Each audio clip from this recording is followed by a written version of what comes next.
Syukur hanya bagi Allah Subhanahu wa taala. Alhamdulillah alladzi ja'alana minal muslimin wal mu'minin wal muhsinin was shalihin wal musallin. Asyhadu an la ilaha illallah wahdahu la syarika lah wa asyhadu anna Muhammadan abduhu wa rasuluhu la nabiyya ba'dah. Allahumma shalli wa sallim ala nabiyyina Muhammadin wa ala alihi wa ashabihi ajma'in, amma ba'd. Fa ya ibadallah, usikum wa nafsi bi taqwallah wa ta'atihi la'allakum tuflihun. A'udzu billahi minasy syaithanir rajim. Bismillahirrahmanirrahim. Ya ayyuhan nas qad ja'atkum mau'izatun mir rabbikum wa shifaa'un lima fis sudur wa hudaw wa rahmatun lil mu'minin. Shadaqallahul azim. Puji syukur kita panjatkan hanya kepada Allah yang Maha Ghafur, yang telah memberikan nikmat kepada kita semua, sehingga alhamdulillah kita insyaallah akan melaksanakan salat Jumat berjamaah yang merupakan sarana transformasi mental spiritual manusia. Salawat dan salam mudah-mudahan tercurah kepada Nabi yang paling mulia, Nabi yang misinya adalah menyempurnakan akhlak sebagai pancaran keimanan, Nabi Muhammad sallallahu alaihi wasallam. Oleh karena itu, maka pada kesempatan ini khatib ingin menyampaikan wasiat, marilah kita meningkatkan keimanan, ketakwaan kita kepada Allah dengan cara marilah kita diantaranya adalah bertilawah, dan bukan hanya tilawah tetapi tilawah yang menuju kedalaman ma'rifah. Hadirin jamaah Jumat yang dirahmati Allah, oleh karena itu judul khutbah kali ini adalah transformasi Qur'ani, perjalanan sufistik dari sekedar tilawah menuju kedalaman ma'rifah. Mari kita selami perjalanan spiritual ini melalui 4 pilar pencerahan. Yang pertama adalah Al-Quran sebagai syifa dan transformasi hati. Jamaah Jumat yang dirahmati Allah, dalam kacamata sufistik, Al-Quran bukan hanya teks yang dibaca, melainkan resep utama mengobati kebocoran hati dan pikiran akibat pengaruh duniawi. Perbaikan manusia seutuhnya harus bermula dari perbaikan hati. Karena kalau hatinya bagus, maka seluruh badannya akan bagus. Tetapi sebaliknya, kalau tidak bagus, maka adalah tidak bagus hasil pada seluruh aspek manusia. Allah Subhanahu wa taala berfirman, a'udzubillahi minasyaitonir rajim. Ya ayyuhan nas qad ja'atkum mau'izatun mir rabbikum wa shifaa'un lima fis sudur wa hudaw wa rahmatul lil mu'minin. Bahwasanya Al-Qur'an itu adalah mau'izah. Yang pertama, gunanya atau fungsinya adalah mau'izah mir rabbikum. Al-Qur'an adalah mau'izah, pengingat, nasihat, petunjuk, yalinul qulub, untuk melembutkan hati. Wa yazjiru 'anil ma'asi, menghindarkan dari maksiat, wa yad'u ila ta'ah, dan mengajak kepada taat. Fa huwa kalamun rabbaniyun yahmilu a'dhama asalibil wa'd wat tawjih. Dan Al-Qur'an merupakan cara atau gaya bahasa mau'izah terbaik, mau'izah terkeren, itu adalah Al-Quran. Jadi kalau seandainya kita senantiasa dekat dengan Al-Quran, pasti kita akan mendapatkan mau'izah terbaik. Jadi bukan dari motivator-motivator atau dari penceramah-penceramah, justru mau'izah terbaik itu adalah Al-Quran. Yang kedua, Al-Quran adalah syifaun lima fis sudur. Al-Quran adalah ilajun li amradil qulub al-batinah. Quran adalah penyembuh dari penyakit-penyakit hati yang dalam, seperti syirik. Kalau orang senantiasa membaca Al-Quran, maka akan bebas dari syirik, bebas dari munafik, bebas dari ragu, bebas dari hasad. Kalau bahasa kita ngiri, orang yang rajin baca Quran nggak akan ngiri. Wal kibr, bebas dari sombong. Wasairis subhat wasyahawat, dan terbebas dari hal-hal subhat dan syahwat-syahwat. Kenapa? Fal Quran yutahhirul qalba wa yuzakkin nafs. Karena Al-Quran itu menyucikan hati dan membersihkan jiwa. Jadi orang-orang yang senantiasa membaca Al-Quran itu hatinya, jiwanya akan betul-betul bersih.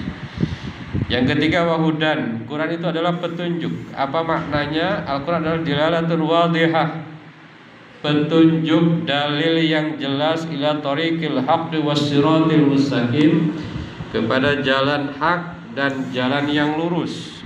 Yubayyinul halal wal haram. Al-Quran menjelaskan mana yang halal, mana yang haram. Wa yukshif subulal khair wan najat. Al-Quran juga menyingkap jalan-jalan kebaikan dan keselamatan. Cuma kadang-kadang yang di Quran apa, yang dilakukan apa. Quran sudah jelas, tetapi kadang-kadang kita mencari jalan-jalan lain, padahal jalan lain itu lebih susah dan tidak menyelamatkan. Dan yang terakhir adalah rahmatun lil mu'minin. Ini khusus bagi orang-orang yang beriman. Quran itu adalah rahmat bagi orang-orang beriman. Kalau orang tidak beriman tidak dapat rahmat. Kalau yang tadi bisa dapat, kalau orang beriman bisa dapat 4, kalau enggak beriman bisa dapat 3. Apa maksudnya? Maksudnya adalah sababun linai rahmah fid dunya wal akhirah, adalah sebab mendapatkannya rahmat di dunia dan di akhirat. Maka yantafi'u bihil mu'minun khosatan intifa'an kamilan. Orang-orang yang mukmin itu mengambil manfaat Quran secara sempurna, karena li'annahum yaqbalunahu wa ya'maluna bihi. Karena orang-orang mukmin sajalah yang menerima Al-Quran, yang mengamalkan Al-Quran, berperilaku seperti sesuai persis dengan Al-Quran. Jadi kalau yang lain mungkin muamalahnya Al-Quran, tetapi tidak maksimal, keimanannya tidak. Maka kalau orang misalnya dalam berbisnis dia jujur, maka dia lebih sukses meskipun dia bukan seorang mukmin. Hadirin jamaah Jumat yang dirahmati oleh Allah Subhanahu wa taala. Yang kedua adalah literasi spiritual dari tilawah verbal menuju qiraah yang sadar. Membaca Al-Quran itu kita harus beranjak dari hanya membaca dalam arti tilawah, membaca huruf-hurufnya saja, kita menuju tilawah plus kesadaran, yakni qiraah dan tadabbur atau merenung secara mendalam terhadap konten-konten dan kandungan-kandungan yang ada dalam Al-Quran. Jadi baca Al-Quran itu bagus tilawah, tetapi kita harus lanjutkan. Karena Al-Quran itu memang tilawah aja udah dapat pahala ya. Tilawah saja sudah dapat pahala. Karena barang siapa yang membaca Al-Quran itu 1 huruf, maka dia akan mendapatkan 10 kebaikan. Itu baru tilawah. Bagaimana kalau Al-Quran itu sudah tidak hanya tilawah, tetapi sudah menjadi qiraah, bahkan tadabbur? Maka itu yang sesuai dengan apa yang disampaikan oleh sabda Rasulullah, khairukum man ta'allamal Qur'an wa 'allamahu. Terbaik-baik di antara kalian, yang terbaik di antara kalian adalah mereka yang belajar Al-Quran dan mengajarkan Al-Quran. Mereka belajar Al-Quran, mengajarkan Al-Quran, mengamalkan Al-Quran. Ini yang menjadi terus tugas kita, terus menjadi target kita. Kita harus senantiasa membaca Al-Quran, harus senantiasa mentadabburi Al-Quran, harus senantiasa mengamalkan Al-Quran untuk diri kita dan masyarakat kita. Kalau seandainya umat Islam itu betul-betul melaksanakan Al-Quran, maka sesungguhnya umat Islam adalah umat yang paling maju, umat yang paling terdepan, tidak akan terkalahkan. Tapi kadang-kadang namanya kehidupan banyak sekali rintangan-rintangannya, sehingga kadang-kadang Al-Quran itu jauh dari diri kita. Hadirin jamaah yang dirahmati Allah Subhanahu wa taala. Yang ketiga adalah meraih ketenangan batin melalui kesadaran muraqabah. Seringkali jiwa manusia itu gelisah dan jauh dari penciptanya, maka Al-Quran hadir untuk menghadirkan rasa diawasi atau muraqabah dari Allah yang menenangkan. Mukmin yang visioner akan selalu bertanya, apakah tindakanku ini mendekatkan diri kita kepada Allah?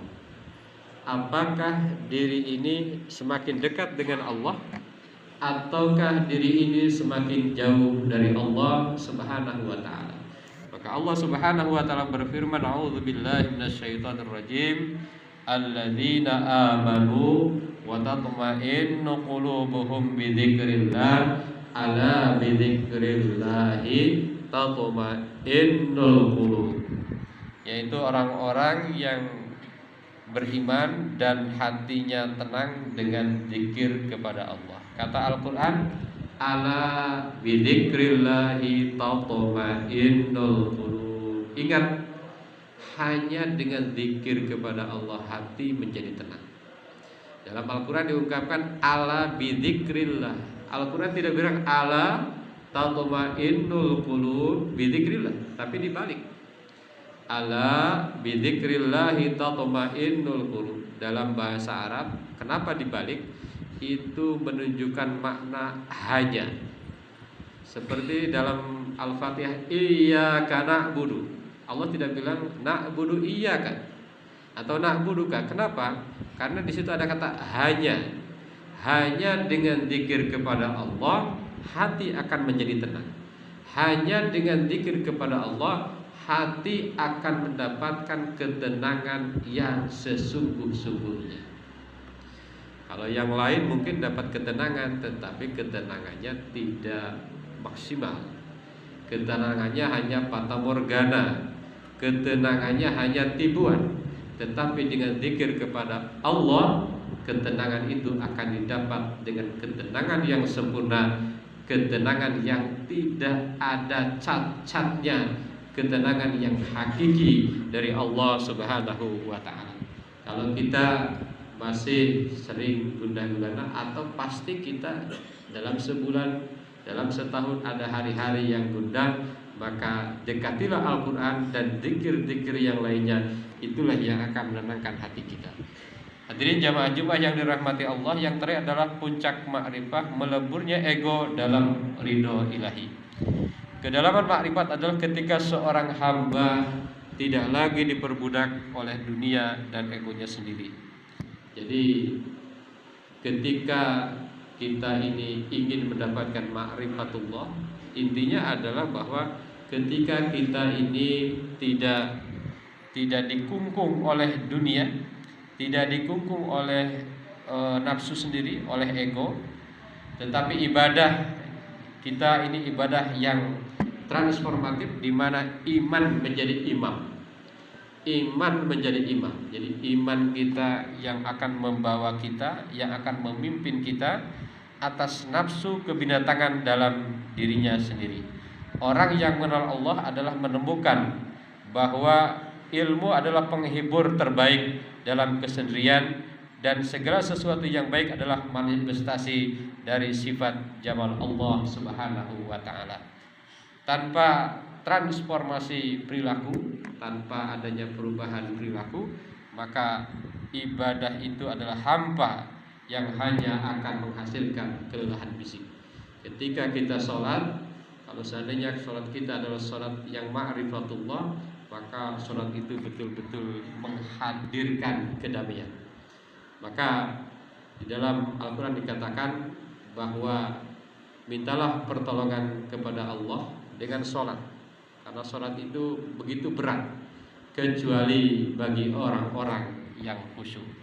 Hadirin jamaah Jumat yang dirahmati oleh Allah Subhanahu wa taala, bulan Ramadan ini bulan yang sangat luar biasa, bulan baik, bulan terbaik, rajanya bulan-bulan.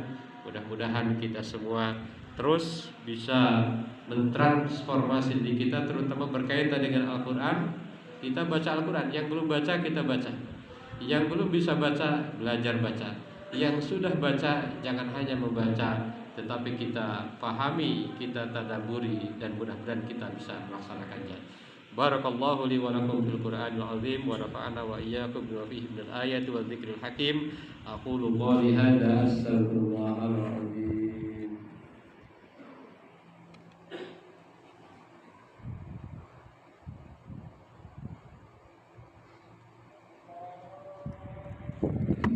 Alhamdulillahilladzi kataba 'ala nafsihi rahmah wa amarna bi imtisali ma'muratihi wa ijtinabi manhiyatihi muddatal hayat. Asyhadu an la ilaha illallah wahdahu la syarika lah wa asyhadu anna Muhammadan 'abduhu wa rasuluhu ila yaumil qiyamah. Allahumma shalli wa sallim 'ala hadzal nabi al-karim Muhammadin wa 'ala alihi wa ashabihi ajma'in. Amma ba'du, fa ya ayyuhan nas ittaqullaha haqqa tuqatih wa 'alamu anna Allah ta'ala qad wa'ada al-muttaqin bi dukhulil jannah wa ta'ala liman asaba bi dukhuli jahannam ma'wa. Inna Allah wa malaikatahu yusalluna 'alan nabi ya ayyuhalladzina amanu sallu 'alaihi wa sallimu taslima. Radhiyallahu ma'al jami'i sahabati wal qarabati rasulillahi ajma'in. Amin ya Allah ya rabbal alamin. Allahumma ighfir lil mu'minina wal mu'minat wal muslimina wal muslimat al ahya'i minhum wal amwat. Allahumma aslih dzata bainihim waj'al fi qulubihim al-iman wal hikmah wa awzi'hum ala hadika alladhi ahata ilaihim waj'alna minhum mu'atina bi Islam bi hidayatika wa rahmatika wasi'ah wa taqabbal du'ana innaka antas samiul alim. Ibadallah, inna Allah ya'muru bil 'adli wal ihsan wa ita'i dzil qurba wa yanha 'anil fahsya'i wal munkar wal baghi ya'idukum la'allakum tadhakkarun wastaghfiruhu innahu huwal ghafurur rahim.